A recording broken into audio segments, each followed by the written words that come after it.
Another thing relating to these management of tributaries is perhaps they should have their own minimum flow. Have their own minimum flow and their own allocation regime, rather than try to regulate everything from one or two points along the main part of the river.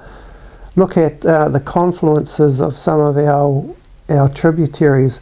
So on the Tutaikuri, perhaps the Mangone and the Mangatutu, they probably need their own allocation and their own minimum flow at the confluence with the Tutaikuri. And what that would do, that would help to protect those tributaries in their own right.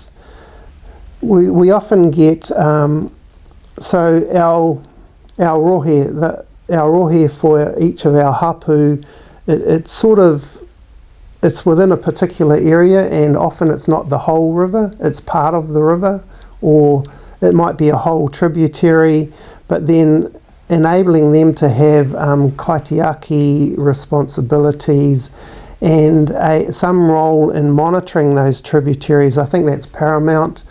It plays a part in reconnection, reinvigorating cultural practices, looking after their own awa in their own way. So around endorsing or enabling cultural monitoring, I think, is very important. So then they can, if they want to monitor their own river and look after monitor the things that are significant to them, well, that could be complementary to the standard state of the environment monitoring. We do have the Environmental Reporting Act as well as a backup, and that requires the cultural elements of the environment to be monitored and reported on, and who better to do that than the hapu themselves.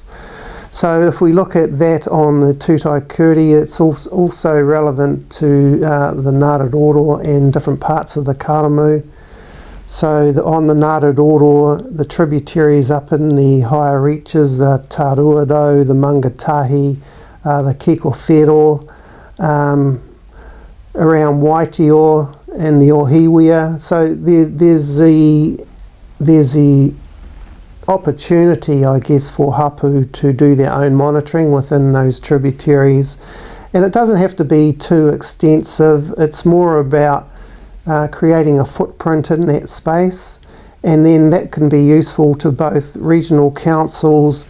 It can also be added to, I guess, to the Lawa site, which is a online website that all reporting on rivers throughout New Zealand can contribute to that and gather a greater understanding of the state of our rivers, both from a Western science paradigm and from a tangata whenua perspective as well.